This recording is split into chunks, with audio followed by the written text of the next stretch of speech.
Hello everyone. Today we will delve into a case known as the largest investigation in Japanese history.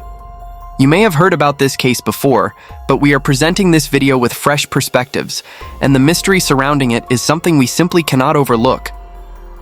For the residents of the quiet neighborhood of Setagaya, the year 2000 marked the beginning of changes they could never have anticipated.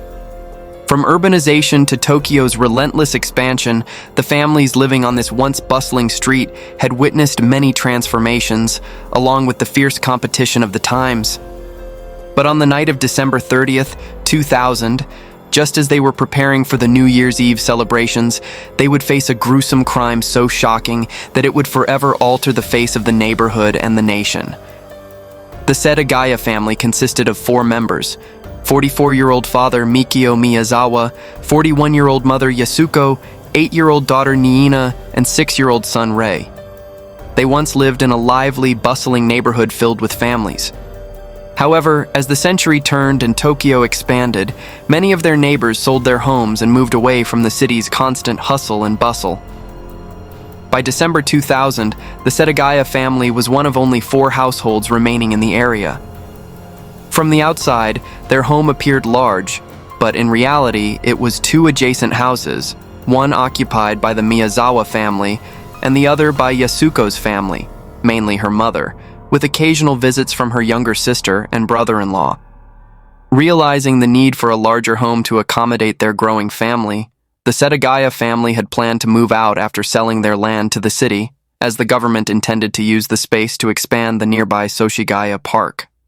However, Yasuko decided to postpone the move due to concerns that adjusting to a new home and neighborhood might negatively impact their children, particularly their youngest son, Rei, who had a developmental disorder.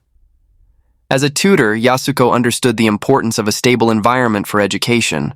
She taught many students at the cram school she ran from their home. To everyone who knew them, the Setagaya family was a close-knit, hard-working household and respected members of the community. But everything changed on the night of December 30th, 2000. The day began like any other. Like many families shopping for the New Year's holiday, the Setagaya family spent the morning at stores near Chitose Karasuyama Station. After finishing their holiday shopping, they returned home for a relaxing evening, having dinner together and watching TV before heading to bed. What happened in the hours that followed that night has left people baffled for decades, and many details remain speculative. However, based on what we know, this is what transpired. Sometime after 11 p.m. on December 30th, a man approached the Setagaya family's home through the nearby Setagaya Park. He used the fence in the backyard to climb up to the second-floor bathroom window. Upon reaching the open window, the perpetrator removed the protective screen and entered the house. After exiting the bathroom, the intruder entered the closest bedroom to the point of entry, the room of 6-year-old Rei.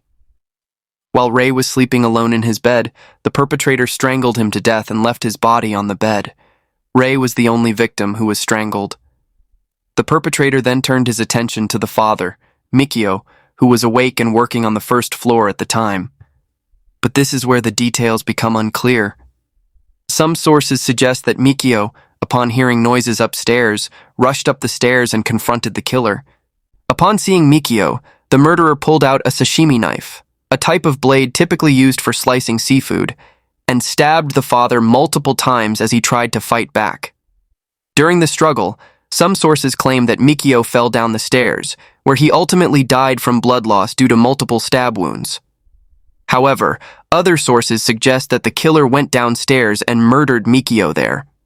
During the attack, Mikio allegedly tried to flee up the stairs, but collapsed before reaching the top, falling back down to the first floor, where he later died.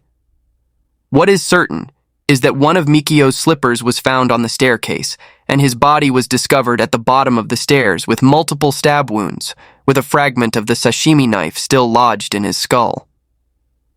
The next and final victims of the attacker were Yasuko and Niina, both of whom had been sleeping in the loft.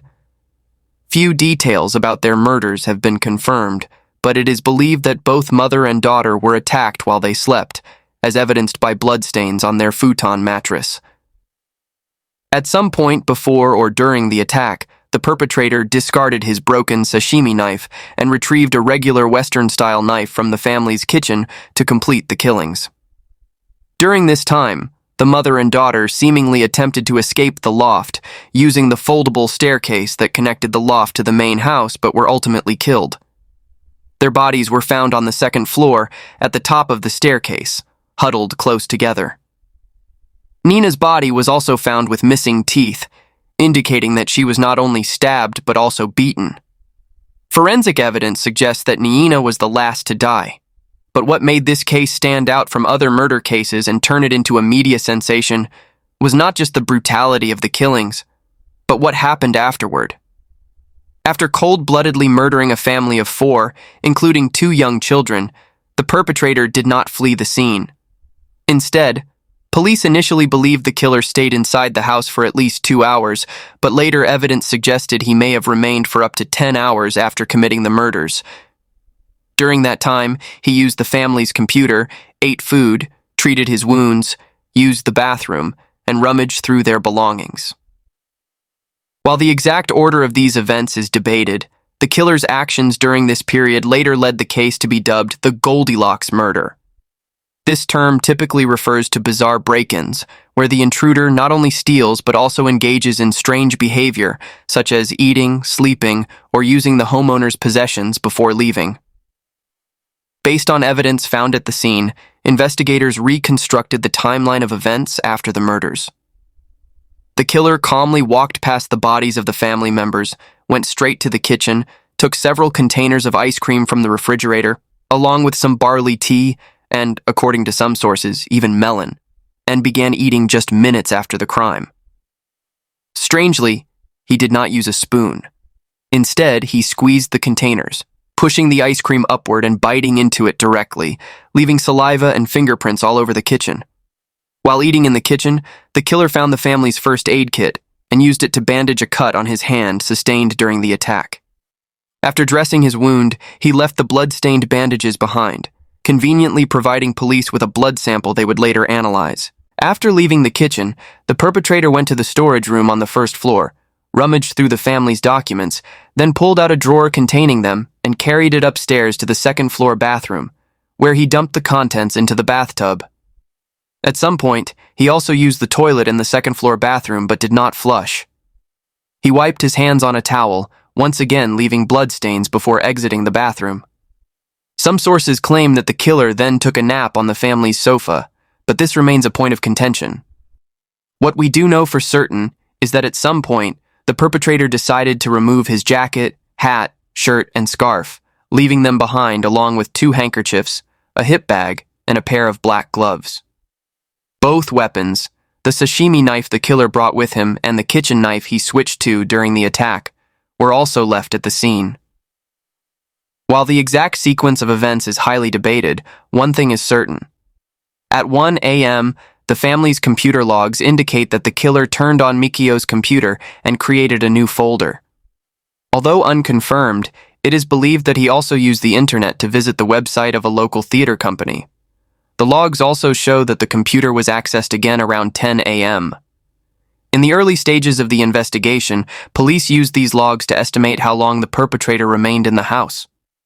Investigators were able to confirm that the computer was accessed once at 1 a.m. and again around 10 a.m. Initially, police theorized that the killer remained in the house for nearly 10 hours after the murders, moving around the crime scene among the 4 bodies he had left behind. However, further investigation revealed that the 10 a.m. computer access may have been unintentional, possibly triggered when the computer mouse was bumped by the person who discovered the bodies. As a result, it is more likely that the killer stayed in the house for at least 2 hours and left sometime between 1 a.m. and dawn. At around 10 a.m. the next morning, Yasuko's mother, Haruko, who lived next door, went to check on the family after receiving no response to her calls.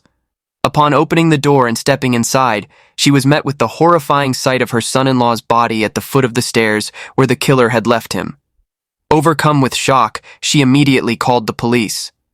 Upon arriving at the scene, police were faced with 4 bodies and an overwhelming amount of physical evidence. Fingerprints, shoe prints, DNA from blood samples, discarded clothing belonging to the killer, and even his unflushed feces in the bathroom. Many assumed that solving this case would be easy. A former high-ranking official even recalled, "The crime scene was a treasure trove of evidence, and everyone thought the killer would be caught in no time." But in the years that followed, this assumption couldn't have been further from the truth. When the nearby Setagaya police and later the Tokyo Metropolitan Police arrived at the scene, their first task was to collect and process every piece of evidence left behind. Given the sheer amount of physical evidence present, this was no easy task. Running fingerprints, analyzing DNA samples from the blood, and tracing the origins of the discarded clothing was a long and tedious process. However, as each piece of evidence was examined, investigators were able to construct a remarkably clear picture of the perpetrator. First and foremost, the abandoned clothing allowed police to paint a surprisingly detailed image of what the killer looked like on the night of the crime, down to where he purchased his clothes and even the type of cologne he was wearing. This created a highly specific description to distribute to potential witnesses in the area. With this information, police determined that the killer was wearing a gray Crusher bucket hat, a white baseball jersey with purple sleeves, an inexpensive plaid scarf with no brand label, a Uniqlo AirTech jacket, black gloves, and a dark gray hip bag. Using the footprints left at the scene, investigators were also able to determine the type of shoes he was wearing, identified as Schlesinger sneakers, size 27.5 centimeters, approximately US size 9.5. Now that they had a precise visual profile of the suspect, police turned their attention to the murder weapons and DNA evidence left at the crime scene.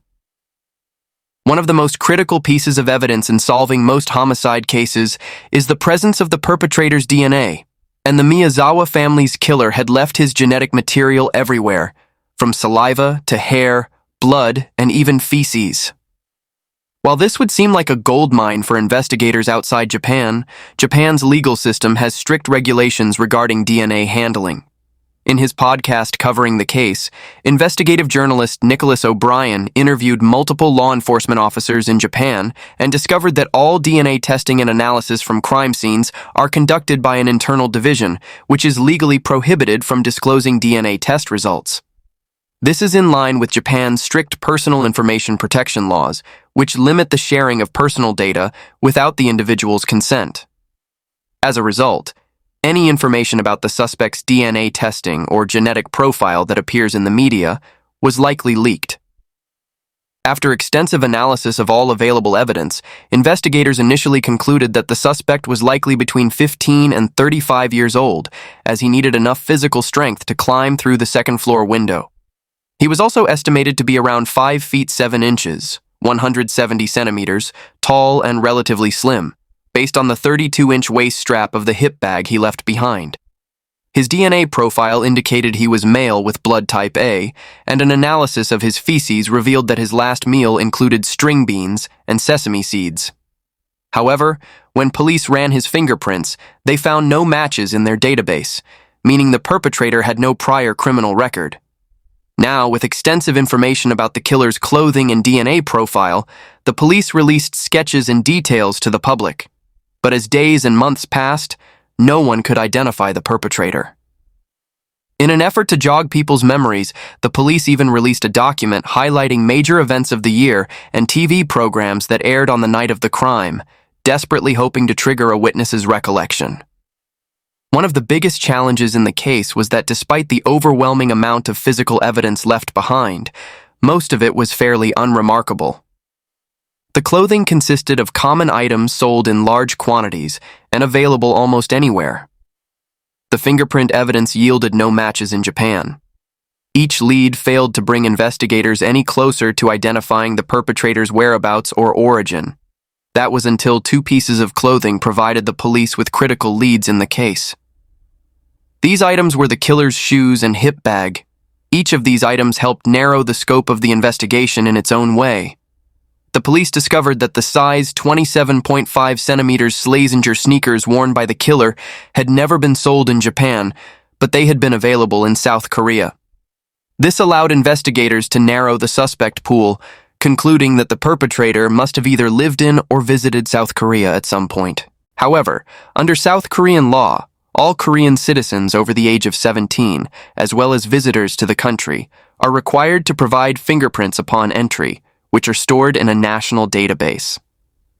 Knowing that the shoes came from South Korea, Japanese authorities collaborated with the South Korean government to compare the fingerprints found at the crime scene against the national database.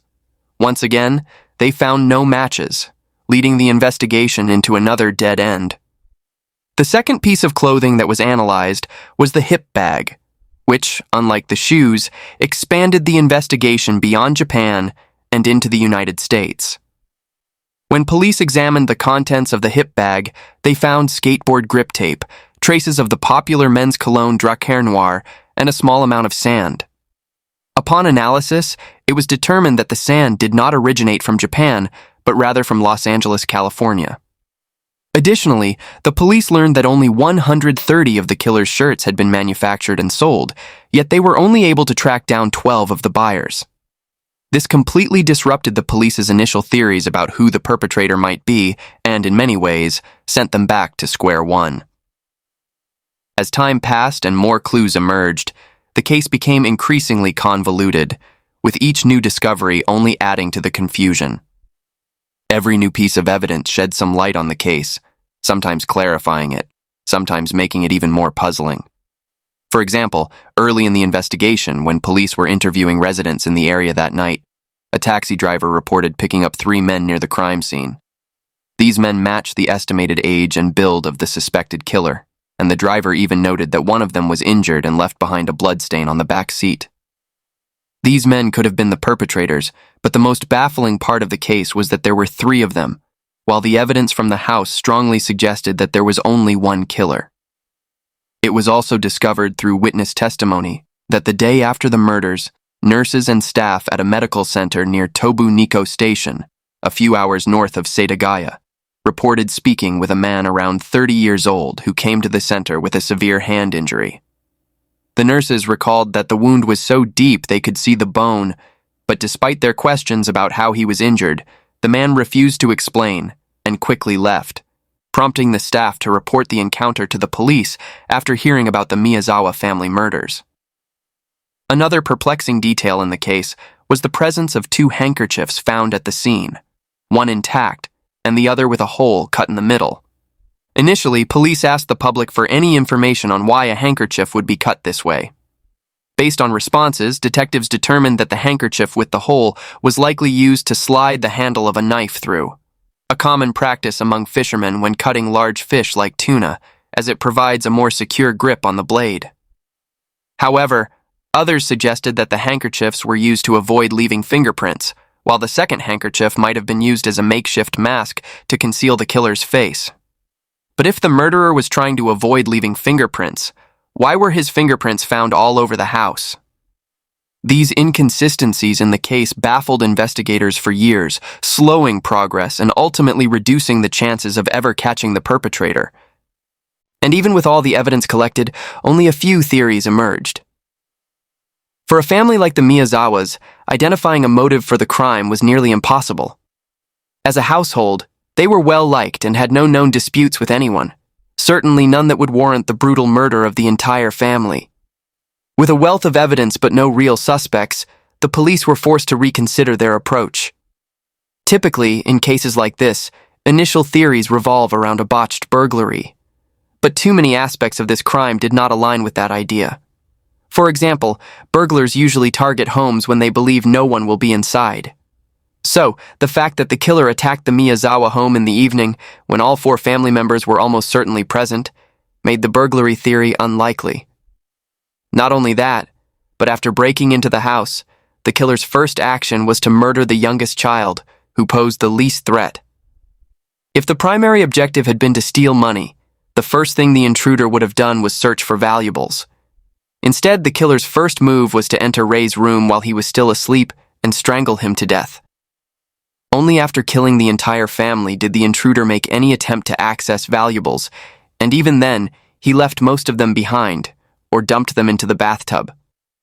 Some reports suggest he left with approximately 150,000 yen, which is around $15, while other reports indicate that a larger sum of around $2,000 remained untouched at the scene, leading police to conclude that theft was not the primary motive. Due to the brutal nature of the murders and the apparent indifference the perpetrator showed toward the evidence left behind, some believe this could have been the work of a serial killer or someone with severe mental illness and homicidal tendencies. Support for this theory comes not only from the complete lack of remorse the killer exhibited after the murders, using the family's home as if it were his own while their bodies remained scattered around, but also from the fact that the most extreme violence appeared to have been directed at the female victims. The wounds on Yasuko indicated that she fought back against the attacker until the very end and suffered severe injuries. Nina, the last victim to die, suffered multiple deep stab wounds, but her injuries also revealed that even after she was dead, the killer continued to beat her, causing tooth loss and severe hemorrhaging. Some theorists point to this excessive brutality as evidence that the killer may have harbored a hatred toward women and specifically targeted them. Aside from theft and the work of a serial killer, the only remaining motive worth investigating was the possibility of a revenge killing or personal grudge. However, the biggest issue with this theory was that the Miyazawa family was widely loved. Close friends and colleagues told police that Mikio was a sociable person who got along well with everyone. Certainly not the type to make enemies, let alone someone who could incite such a cold-blooded massacre. The only reported dispute was an incident a few days before the murders in which Mikio had filed a noise complaint against local skateboarders at the skate park behind the family's home. One of the most common theories in the early stages of the case was that, due to this complaint, the skateboarders had become irrationally enraged with Mikio and sought revenge by killing his entire family. Admittedly, this theory seemed far-fetched, but it aligned with early witness testimony from the taxi driver who picked up 3 men shortly after the murders. Men who matched the description of the suspect, one of whom had a hand injury when they entered the vehicle. It was speculated that these 3 individuals might have been regulars at the skate park, and while one person entered the home to carry out the murders, the other 2 acted as lookouts. This theory also aligned with the evidence found at the crime scene, as the abandoned clothing matched the style typically worn by skateboarders at the time, and the fanny pack contained traces of grip tape used for skateboards. However, after interviewing the skateboarders at Setagaya Park around the time of the murders, no significant leads emerged. With such an insignificant motive, it became difficult for both the police and the public to believe that this could have been the reason behind the ruthless slaughter of 4 people. Although the most popular and widely accepted theory comes from the strangest source, the nearly insignificant amount of sand found in the killer's fanny pack. As mentioned earlier, the fanny pack contained a small amount of sand that, when analyzed, was found to originate from California, specifically from an area just north of Los Angeles. So why did the killer's bag contain this sand? And how did it end up all the way in Setagaya, Japan? For many, this was answered by one of the most controversial pieces of evidence, the DNA profile extracted from the blood samples left at the crime scene. From the beginning of the investigation, police analyzed the DNA left behind by the killer and created a profile of his ancestry. The results of this test indicated that the killer was of mixed heritage, with a mother likely from Southern Europe and a father of East Asian descent. While the father's DNA markers didn't pinpoint a specific country, they contained genetic traits found in 1 in 13 Japanese people, 1 in 10 Chinese people, and 1 in 4 Koreans. These 2 pieces of evidence fueled detectives and internet sleuths alike, leading them to formulate theory after theory over the years, each one more intricate than the last. So let's break it down. Combining 2 key elements of the case, the origin of the sand and the killer's mixed ethnicity, shed light on one of the most widely discussed public theories, that the killer was likely a military serviceman. How do we know this? The answer lies in the sand. As previously discussed, after analyzing the composition of the sand, it was determined that it originated from a region in California's Mojave Desert, specifically matching the sand surrounding Edwards Air Force Base. Detectives believe that while serving in the U.S. military at the airbase, the killer picked up the sand that was later found in the fanny pack at the murder scene. After serving in the US, he was likely transferred to Japan, possibly to serve at Yokota Air Base, a military installation that, coincidentally, is only an hour's drive from the Miyazawa home. However, for this theory to hold weight, the killer, whom we've now identified as a US military member, would need to understand Japanese. And we know this because evidence suggests he was able to read documents to determine which ones to throw into the bathtub and which ones to leave behind. Although it's possible that the killer randomly tossed documents into the bathtub, this is where the mixed ancestry detail comes into play.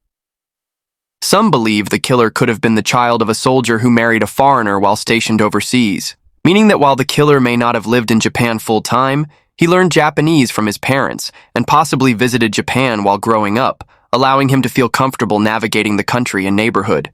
This theory, while complex, explains multiple pieces of evidence. First, the idea that the killer was a military serviceman makes sense when considering the level of physical strength required to inflict such severe injuries on the Miyazawa family. Second, the killer being of mixed foreign descent aligns with the fact that he may have grown up in another country, meaning the Japanese government would have little to no records of him. On the other hand, the killer's Japanese heritage would mean that not only was he fluent in the language, but he may have also visited Japan with his Japanese parent. This would suggest he was familiar enough with the area, transportation, and language to know that he could stay in the house for hours after the murders without worry, and that he knew how to escape undetected. Since this theory connects many pieces of evidence, it quickly became a favorite topic in the media and online forums. However, it was not the only theory that attracted media attention. Using the military connection and DNA evidence, a new theory was proposed years later by a journalist writing under the pseudonym Fumiya Ichihashi, who authored a book about the case. In the Setagaya family murder case, 15 Years of New Facts, the author argues that the killer was a former member of the South Korean military who later became a hitman hired by the company developing the Miyazawa family's neighborhood. Ichihashi claims that DNA analysis strongly suggests the killer was Korean, given that the markers in the DNA appear significantly more frequently in Korean DNA than in Japanese DNA. As a former member of the South Korean military, the killer would have had both the strength and the skills to carry out a mission like this. This theory also provides something that most other theories do not: a motive for the crime. Although the Miyazawa family had sold their land, they continued to delay their move, citing concerns about their children's ability to adjust. In the end, they became one of the last remaining families in the neighborhood. Ichihashi believes this frustrated the developers, and to force them out, they decided to hire a hitman to eliminate the family and speed up construction. This theory is supported by a few pieces of evidence, specifically the military background, which could explain the sand in the fanny pack, as well as the DNA evidence showing markers more common in South Korean citizens than in Japanese citizens. It also accounts for the origin of the Slazenger sneakers, as the size worn by the killer was only ever sold in South Korea. However, the story also leaves many unanswered questions, such as why a hitman would remain in the victim's home for hours after carrying out an assassination and leave behind so much DNA evidence. It also does not explain the brutality of the murders, considering the wounds on the family members made the crime appear almost personal rather than the work of a hired assassin. Additionally, as mentioned earlier, the fingerprints left at the crime scene were cross-checked against South Korea's fingerprint database and found no matches, meaning the killer either was not born in or had never visited South Korea, or had somehow evaded legal biometric requirements for years. The final and most unbelievable theory is the one discussed by investigative journalist Nicholas O'Brien, previously mentioned in his Faceless podcast. In this theory, he suggests that the person who killed the Miyazawa family may have been a child or a teenager. Although it may seem far-fetched, there is some evidence supporting this theory, particularly a suspicious post on 2channel, an anonymous text-based Japanese website that was later renamed 5chan. The post was written by a user claiming to be a 13-year-old boy with the nickname Koramutsu. It appeared at the end of a long discussion thread where he and other users shared personal experiences regarding acts of cruelty toward animals. The post read, "Now, when I see the happy family next door, I want to do something like that Oida family murder case. The deadline is December 31st at 11:59 p.m. I'm thinking of killing them before the 21st century arrives. The case he was referring to, the Oita family murder case, had eerie similarities to the Setagaya family murders. In that case, a family was attacked with a knife inside their home at night, leaving 3 people dead and 3 others in critical condition. The perpetrator was later discovered to be a 15-year-old boy. This murder occurred at a time when crimes committed by juveniles were on the rise, creating a deadly trend at the turn of the century. The author of the post spoke about the Oita killings with a disturbing level of enthusiasm, stating that he wanted to do something similar to the happy family next door. What's even more unsettling is that the post was made on December 27, 2000, just 2 days before the Setagaya family murder. Since the original poster was never identified, there was no way to confirm whether the family next door he mentioned was referring to the Miyazawa family or if he was telling the truth in any of his posts. Nevertheless, this theory was still considered by investigators. For one, if the killer were a child, it would explain why his fingerprints were never found in any criminal databases, making it impossible to trace him through fingerprint records. This theory also supports claims made by some that the killer's last meal consisted of green beans and sesame seeds, a homemade dish typically prepared by mothers for their children, suggesting that the perpetrator may have still been living with his mother.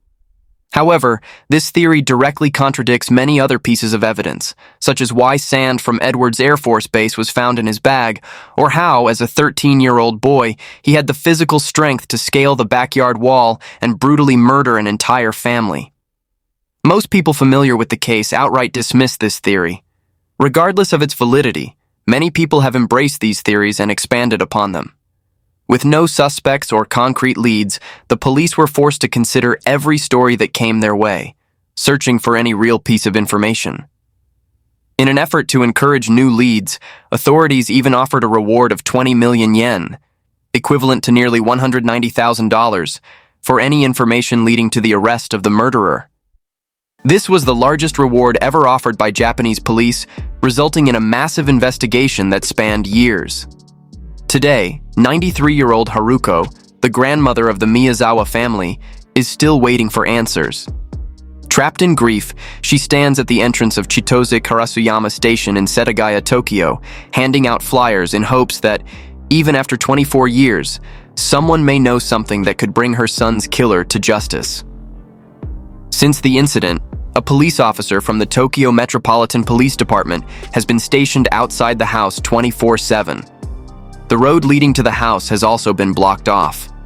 In 2010, after public outcry, Japan abolished the statute of limitations for murder and other crimes resulting in death, meaning that the killer can still be prosecuted. But after 24 years, with 16,000 pieces of evidence, 15,000 leads, and over 250,000 investigators involved, this case has become the largest investigation in Japanese history, and yet, it remains unsolved. What do you think about this case?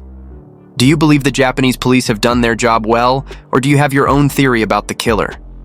Let me know your thoughts in the comments below. Thanks for watching and see you next time.